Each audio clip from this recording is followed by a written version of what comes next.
It's the most counterproductive, barbaric, and inefficient to fight on a battlefield. You know that war is continuation of state policy, right? So if you want successfully to implement your state policy, and you start fighting, this is the most idiotic way to do it. The highest art of warfare is not to fight at all, but to subvert anything of value in the country of your enemy, until such time that the perception of reality of your enemy is screwed up to such an extent that he does not perceive you as an enemy, and that your system, your civilization, and your ambitions look to your enemy as an alternative, if not desirable, then at least feasible. Better red than dead. That's the ultimate purpose, the final stage of subversion, after which you can simply take your enemy without a single shot being fired, if the subversion is successful. This is basically what subversion is. What subversion is, basically, it consists of 4 periods, time-wise. If we start from here and go this way, time, right? This is the beginning point. The first stage of subversion is the process which is called, basically, demoralization. It says for itself what it is.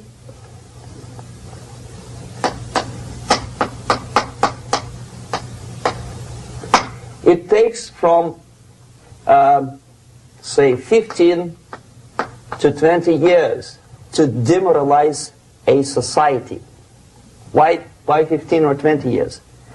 This is the time sufficient to educate one generation of students or children. One generation, one lifetime span of a person, a human being, which is dedicated to study, to shaping up the outlook, ideology, personality.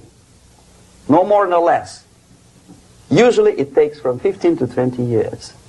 What it includes? It includes influencing, or by various methods, infiltration, propaganda methods, direct contacts, doesn't really matter. I will describe them later.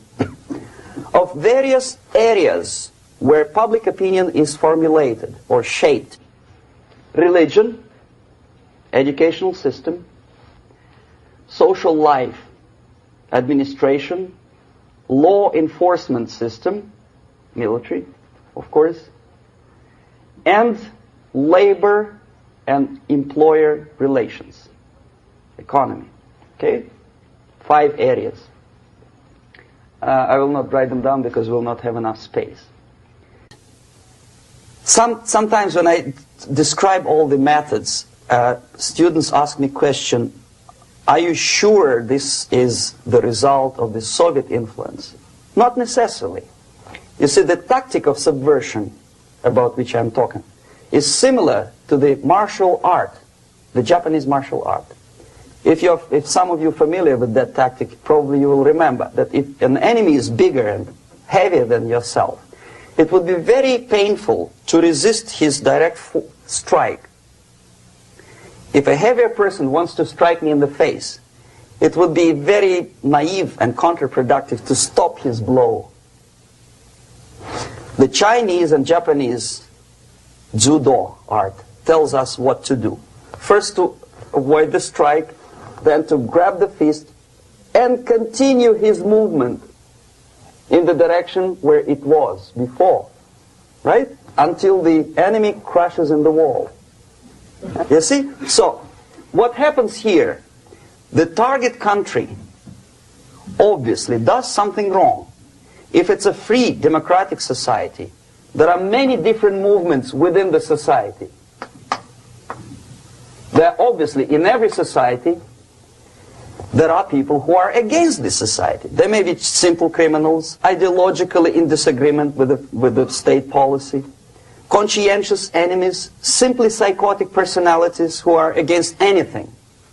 Right? And finally, there are a small group of agents of a foreign nation, bought, subverted, recruited. Right? The moment all these movements will be directed in one direction, right? This is the time to catch that movement and to continue it until the movement forces the whole society into collapse, into crisis, right? So that's exactly the martial art tactic. We don't stop an enemy. We let him go. We help him to go in the direction we want them to go. Okay? So, on the stage of demoralization, obviously there are tendencies in each society, in each country, which are going to opposite direction from the basic moral values and principles. To take advantage of these movements, to capitalize on them, is the main purpose of the originator of subversion. So we have religion, we have education, we have social life, we have power structure, we have labor relations, unions, and finally we have law and order. 1, 2, 3, 4, 5, 6. Okay? These are the areas of application of subversion. What it means exactly? In case of religion, destroy it, ridicule it, replace it with various sects, cults, which bring people's attention, faith, whether it is naive, primitive, doesn't really matter. As long as the basically accepted religious dogma is being slowly eroded and taken away from the supreme purpose of religion, to keep people in touch with the supreme being, that serves the purpose. Therefore, replace it, accepted, respected religious organizations with fake organizations. Distract people's attention from the real faith and attract them to various different faiths. Education. Distract them from learning something which is constructive, pragmatic, efficient. Instead of mathematics, physics, foreign languages, chemistry, teach them history of urban warfare, natural food, home economy, your sexuality, anything, as long as it takes you away. Okay? Social life. Replace traditionally established institutions and organizations with fake organizations. Take away the initiative from people. Take away the responsibility from naturally established links between individuals, group of individuals, and society at large, and replace them with artificially, bureaucratically controlled bodies. Could be stopped right here, both as an expert and as an import. And that takes one step, one very important thing to do. You don't have to expel all the KGB agents from Washington, D.C. The most difficult and at the same time the simplest answer to the subversion is to start it here and even before, by bringing back the society to religion, something that you cannot touch and eat and put on yourself, but something that rules society and makes it move and preserve it.